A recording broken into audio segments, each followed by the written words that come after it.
Yes, and there's quite a bit of things that you don't know about me or my parents or my father.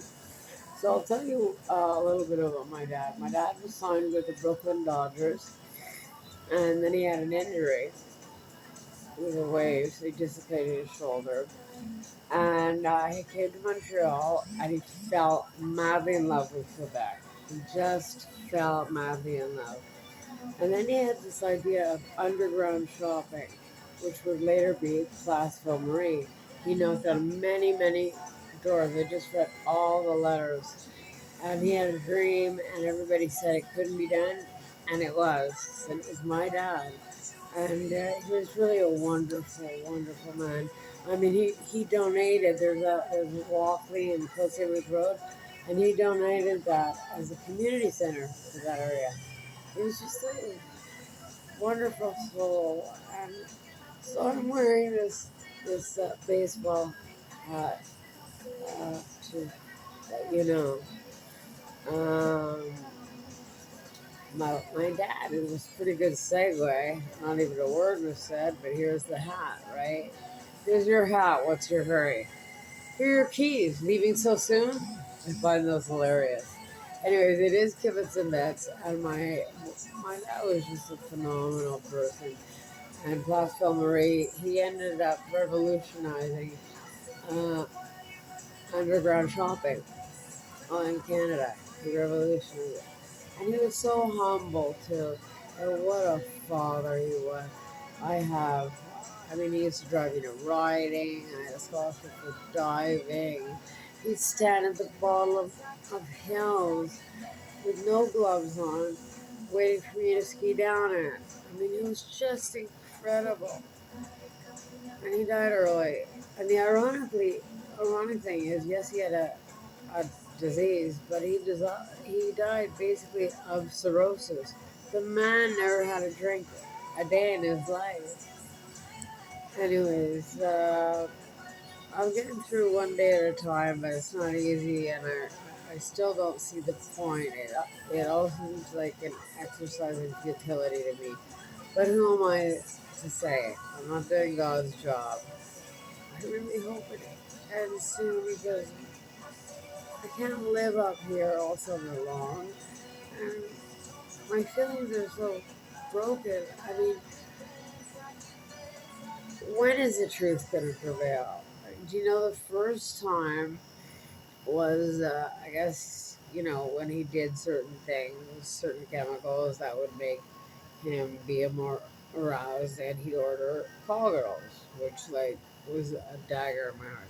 But he didn't come home for 2 days. He's like, I want to go see the noise. Well, where were you? Where were you? I've been waiting here. And all of a sudden, he gets this look in his eye and he takes off.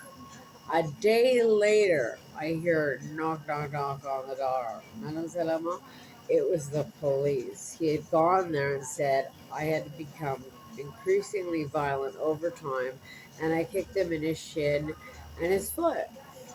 So I ended up going for 3 days. The first day at Bordeaux was hell.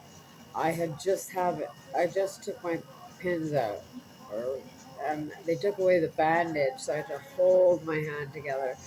No painkillers, no Tylenol. It was just I never knew a person could be like it was torture for me. But there's one that's worse. So I'll tell you about that later. Anyways, yeah, that's the story. Here's just quick another one, okay? I gotta tell you. So we went down to walk the dogs, and he's like, "Oh, honey, you look so cold. Why don't you go inside and I'll walk the dogs?" So I'm like, "Sure, you don't mind? I'm really cold." Then I look out because I'm staring into space at this point. I look out. He's on the phone. I go running. I go, "Who are you on the phone with?" And he's like, "Police, police. She's crazy. She needs help. She needs help." Again, I get taken away. Taken away again.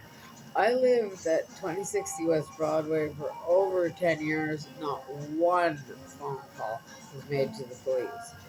I moved in and I understand who 10 times a year was average for him to call police. Um, so, yeah. One more quick thing.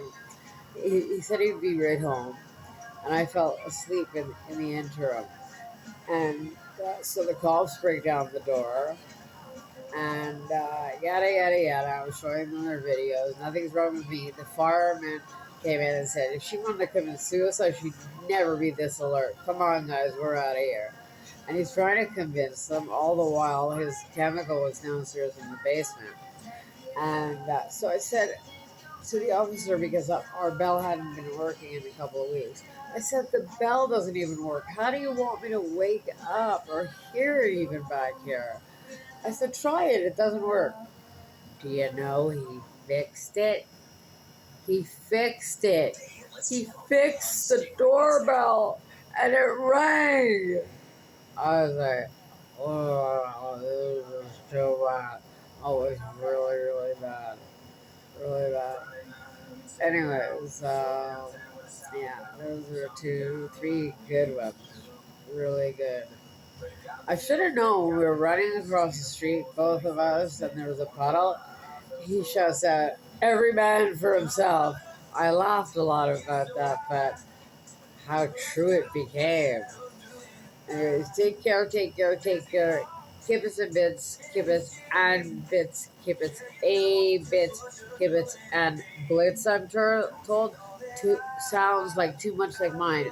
I'll take it. Like you took all my stations, and I saw really high views last night. I was shocked. But I mean, I know. If you want to ever see my videos, and you just catch this by chance, I'm Kivitz and the Captain, Knife Man, Caribbean Queen, Leonard Richie. There's quite a few. So Daft Punk, Daft no Punk, Das Boot, all that. Those are all my playlists. And don't forget, if you go back, I guarantee this, we weren't doing anymore. I brought this back, and of course, there's this. And it's all me. It's all me. Where's my cut? I don't need a cut as long as I can just kibitz with you. So there's Kibitzin now out there, I hear. Kibitzin.com. Uh, I'm okay. God is going to see me through this. He just better, Ariana. I've never suffered so much in my life. But people have it so much worse all around the world, so how dare I complain? But it is all relative. Give it to Vince. Give him the Anne Ryan Sullivan. See you tomorrow.